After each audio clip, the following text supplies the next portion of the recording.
sitting here with my dad in Toronto, and he's got a request. Yes, our friend Perry has a garden, and you have sent her emails from Vancouver giving her advice on her garden, and I thought it'd be nice if you have a look and talk things over together. Awesome, let's head over there. Perry's got a tiny backyard. I'll see what advice I can give her, and we'll take it from there. But before that, I'll just show you where we are. We're in downtown Toronto, off of Bloor Street, very close to the Royal Ontario Museum. You can just see it there between the two buildings. For those of you not familiar with the ROM, Royal Ontario Museum, it's an ancient building, probably 100 years old. You can just see it back there. And a few years ago they put on this giant edition. It's kind of hilarious because it was originally meant to be glass, all glass, kind of like the Louvre in Paris where it has a glass pyramid, but this was supposed to be even more dramatic. But the architect did not anticipate the engineering needs, and so they ended up having to clad the entire thing with metal. Just also to point out here the hardened bike lanes that are being put in on Bloor Street, on both sides of Bloor Street right now. This should be open in, well, there's a bike on it already. There's Dad's front yard, and it's a gorgeous Canada Day. Happy Canada Day! This is Perry's home. Hi, Perry! Hi! She's off Hi, screen, Eric. a little bit shy, but you know, she may get drawn in eventually.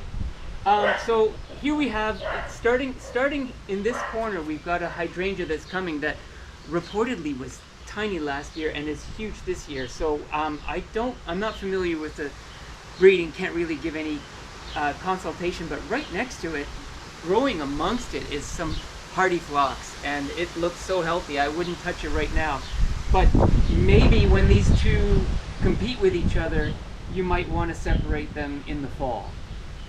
But it is an opportunity to put phlox on both sides of the staircase where the camera is sitting. There's an empty spot. The phlox might make a nice bracket on either side of the staircase. Okay, then growing on the fence here, we've got some honeysuckle, which is fragrant in the evening, I believe. And then we've got this, well, I'm not quite sure what it's called. I would say it's an ivy, but it's not really clinging on. Little bit. I'll look up the name and I'll put it in the video.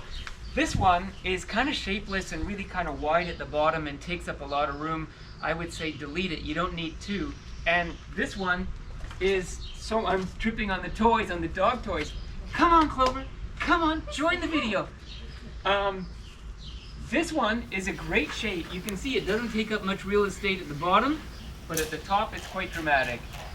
Okay, so that's what we're doing here. You can see that Perry's already put in some black bark mulch down here, which makes the garden look nice and finished and keeps the weeds at bay.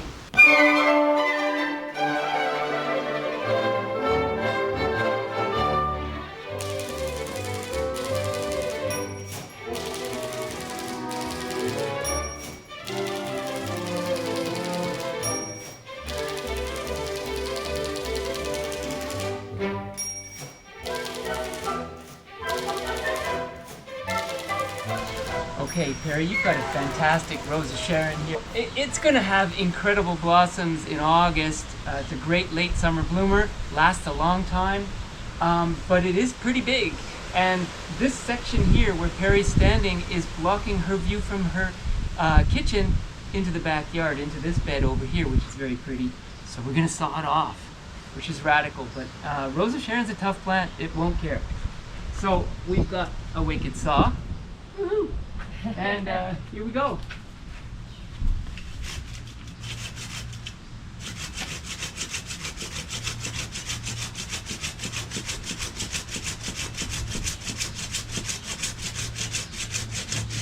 Here it comes. You got a good grip of it? Yep. Wow. Wow. Look at that. Look at that. So yeah, I think that's great. We left about an inch of the branch left just so it doesn't damage the trunk. You've got another outlier there. Yeah. You want to remove the whole thing? What do you I look? think- Have a look from I your think- kitchen.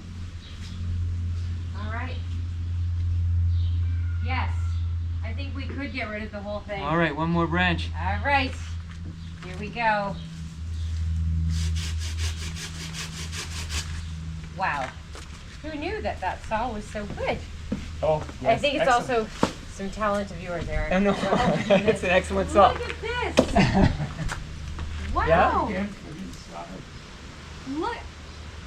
Nice change? That's amazing. Okay. That is amazing.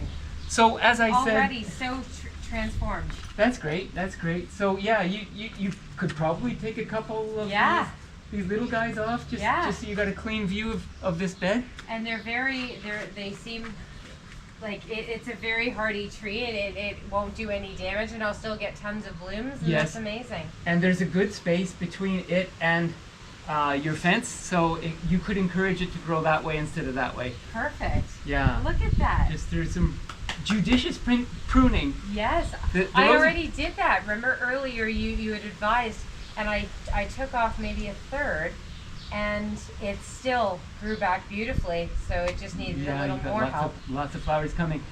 Less than there were 5 minutes ago, but Yes, yes, and that's okay. yeah. Thank So you. you're very welcome. We do have a couple of mystery plants in here.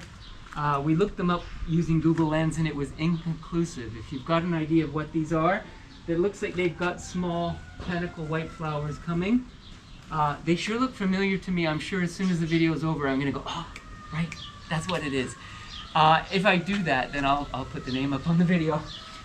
We have a couple of hostas here that Perry, you don't love, right? No. Okay, no. so what I was recommending is taking the left one, which is actually a group of 3, digging it up. You might want to wait for that job because it's a difficult job. And dividing it in 3. Dividing just means pulling them apart. They're not difficult to pull apart. Knock on wood. Then in here it looks like a boxwood. Yes. And the boxwood likes With some ivy, some yeah. trimming. Just it'll thicken up if you give it a little light haircut. Okay. Yeah, A we're talking few about inches, just the maybe? tips to shape it into a ball. Okay. They really do take shaping really well. Okay. Yeah, you could shape it into a ball quite easily. Okay. Then we have a beautiful astilbe, beautiful white astilbe. You know, astilbe come in light pink and dark pink as well, Yes. and red. Oh.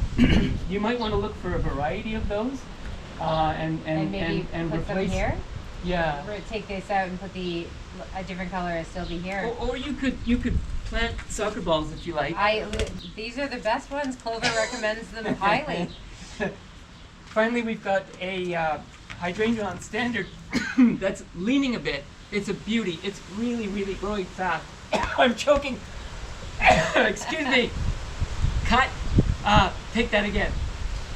We've got a hydrangea on standard that's leaning forward a bit. So I'm recommending to you, Perry, that you get a stronger stake than you have here. This one's pretty weak. One that's nice and stiff. Plunge it in behind, and then straighten up your hydrangea to this point. It's not a big adjustment, but it will pay off in the long run. And tie it just below the growth, but don't tie it tight or you will choke it over time. And so you said like a little bit of a so there's a little bit wiggle of room. wiggle. Yeah, right. yeah, not a lot of wiggle room, just a little. Okay. Yeah, I got it. yeah. And beyond that, best of luck. Thank you. Until next time. That's huge help, Eric. Thank you. You're welcome.